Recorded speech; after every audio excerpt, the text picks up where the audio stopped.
Well, it remains neck and neck in Michigan tonight between Democrats Bernie Sanders and Hillary Clinton. And Sanders spoke just a little while ago in Florida. Here's what he had to say. But I just want to take this opportunity to thank the people of Michigan who kind of repudiated the polls that had us 25 points down a few days ago, who repudiated the pundits who said that Bernie Sanders was not going anywhere.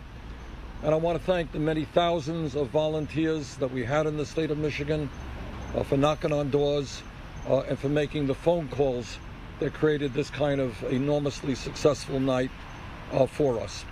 Now, at last check, Sanders is up by just a little less than 4 points. Now, moving on now, he's best known as the former mayor of Flint, holding the office for 6 years. But he is also considered a political junkie, and he is here tonight to help us dissect tonight's primary results. Joining us from the Continuous News Center is former Flint Mayor Dayne Walling. Good evening, Mr. Mayor. Oh, thank you. It's great to join you tonight. I'll tell you, anyone who ever wonders if their vote counts should be watching these results tonight. Second place on the Republican side is contested, and Hillary and Bernie are still battling it out for first place on the Democratic side. Yeah, tell us, Mr. Mayor, what is your take on the race between Hillary and Bernie? Yeah, well, no doubt that Bernie's message of Clinton's support for prior trade deals that we know really did affect the Michigan economy, especially for Democratic blue-collar voters.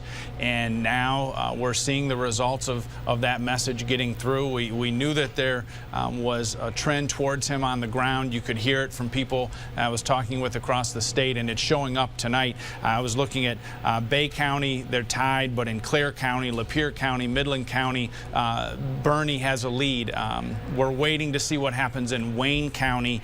That's where there's still tens of thousands of votes out, and Clinton will do very well. You know, Mr. Mayor, you mentioned those other counties tonight, and I was on Twitter here just a minute ago, and political analysts are saying that Hillary spent too much time in Flint and Detroit. What do you think about that? Yeah, that's possible. We'll be talking about that tomorrow. She certainly saw very strong support from our core central cities, but Michigan is a big state. A lot of counties are important, and when she's losing Midland County 59 to 40, Lapeer County 57 to 40%, then that's a large margin to have to make up in Wayne County and Genesee County, the I-75 corridor, and it's increasingly looking like Bernie is going to win this photo finish. You know, Mr. Mayor, I wanted to get your take on this. What is your take on this Trump phenomenon? Are you surprised at all that Trump took Michigan, as was projected, the winner, so early in the night tonight? Right, and that's what's so interesting about this election cycle. The polling showed Clinton up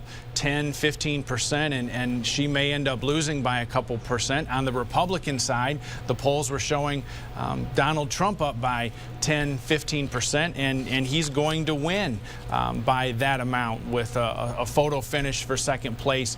His message is clearly getting through to some voters. There's a lot of frustration on that Republican side especially.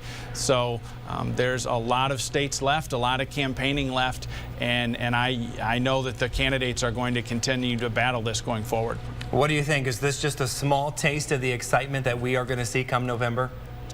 It is. I mean, the voters are paying close attention. They're tuning in. They're analyzing the candidates, whether you're on the right, the left, or the center. Everyone is really getting into this race. It's going to be tough for whichever two candidates emerge, and I suspect it's going to be close in November when we're sitting here a few months from now. All right, Mr. Walling, we appreciate you coming up here and talking with us tonight. Thank you so much. Good to see you again. And we'd like for you to stay with TV5 for continuing coverage of the primary, and be sure to tune in to Wake Up for overnight results starting at 5.